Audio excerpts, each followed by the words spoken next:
মানে আমাৰ প্ৰথমতে হল বিশ্ব পৰিবেশ দিবস। এই বিশ্ব পৰিবেশ দিবসটো আমাৰ মানৱ সমষ্টিত বিভিন্ন অঞ্চলত মই পালন কৰিলোঁ, গছপুলি ৰোপণ কৰি। তাৰপিছত আমাৰ মানস উন্নয়নৰ ধাৰা আৰম্ভ হৈ গৈছে। মাননীয় মুখ্যমন্ত্ৰী মহাশয়ে মোক 1 কোটি টকা দিছিলে আৰু সেয়ে এই জ্বালা অঞ্চলত মই 10 লাখ টকা দি এটা অডিটৰিয়াম মই আৰম্ভ কৰিলোঁ আৰু তাত শিলান্যাস আজি কৰিলোঁ। মোৰ ভবানীপুৰ সমষ্টি আৰু মানস সমষ্টিটো গঠিত হৈছে ভবানীপুৰ সমষ্টিৰ 70,000 ভোট, সৰবক সমষ্টিৰ 70,000 ভোট আৰু আমাৰ চাপাগুৰি সমষ্টিৰ 60,000 মান ভোট আহি এই মানস সমষ্টিৰ গঠন হৈছে।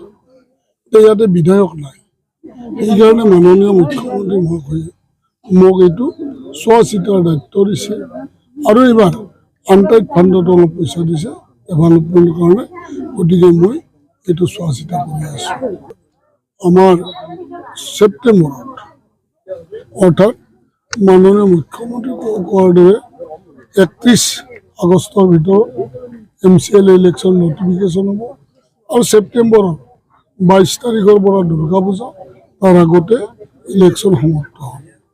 এতিয়া আমাৰ বাক্সাত মানসত 3টা সমষ্টি, এটা হ'ল মথনগুৰি, এটা শালবাৰী আৰু এটা ককলাবাৰী আৰু এইটো দিহিৰাটোৰ এটা পাৰ্ট পৰে ধৰ্মনাবেচি ডিচিটো।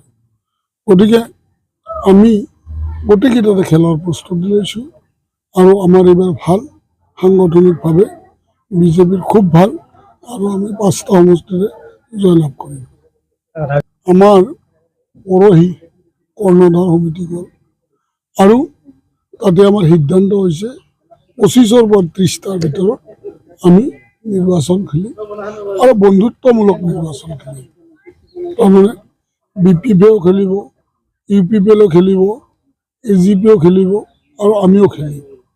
আমি কিন্তু যুদ্ধংদেহী নহয়, তেওঁলোকৰ মান মৰ্যাদা অক্ষুণ্ণ ৰাখি বড়ো সমাজত আমি নিৰ্বাচন খেলিম। যদিও আমাৰ সেইটো নাই যে কাক গাদীচ্যুত কৰিম, কাক গাদীত বহুৱাম। আমাৰ উদ্দেশ্য জনসাধাৰণে ভাৰতীয় জনতা পাৰ্টীক বিচাৰি আছে আৰু সেইকাৰণে আমি নিৰ্বাচন খেলিম আৰু কাক গাদীচ্যুত কৰিম, কাক গাদীত বহুৱাম এইটো পৰিকল্পনা এতিয়া নাই।